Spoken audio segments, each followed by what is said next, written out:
जी नाज़रीन हाज़िर national online news alert सां नवदरो खां वाक़े हम ख़बर ॾींदा त नवदरो शहर जे अला वारे चौक ते मोबाइल मार्केट जे दुकानदारनि ऐं रवासनि पारां सेबको जे नाजाइज़ ख़िलाफ़ एहतजाजी मुज़ाहिरो कयो वियो।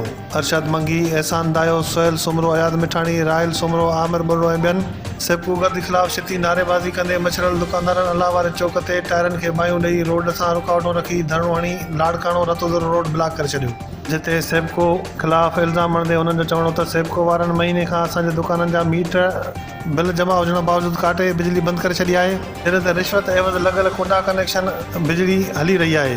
SDO सेबको सब डिवीज़न नवदरो शिकायत खणी वञण ते टाइम न हुजण जो जवाबु ॾियण असांखे वापसि मोटाए थो छॾे ऐं ट्रांसफार्मर ते मुक़ररु जेके हुननि जा प्राइवेट ठेकेदार आहिनि उहे रिश्वत ॾियण लाइ चई रहिया आहिनि। हुननि इल्ज़ाम हणंदे चयो त सेबको वारा हथु वठी बिजलीअ जी चोरी कराइनि था ऐं मीटर वारनि खे वरी मुख़्तलिफ़ तरीक़नि सां आज़ारनि था त जीअं असां बिजली चोरी करे उन्हनि खे रिश्वत ॾियूं।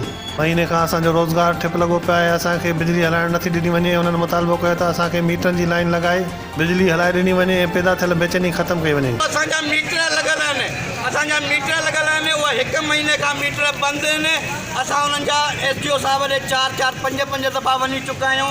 असांजो SDO साहिबु का बि ॻाल्हि नथो पुॻे। हालांकि हुनजो चवणो आहे नवदरे जे वापडा वारनि पाण तइ कयो हिकिड़े मीटर ते तव्हां 3 दुकान हलाए सघो था। हिन सेंटर में 40 दुकान आहिनि, 40 दुकान मोबाइल जा न आहिनि।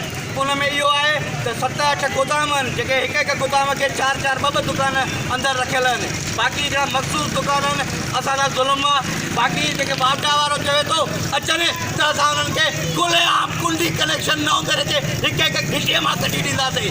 या त सभु कनेक्शन बंदि कयो या त सभु मीटर हणायो।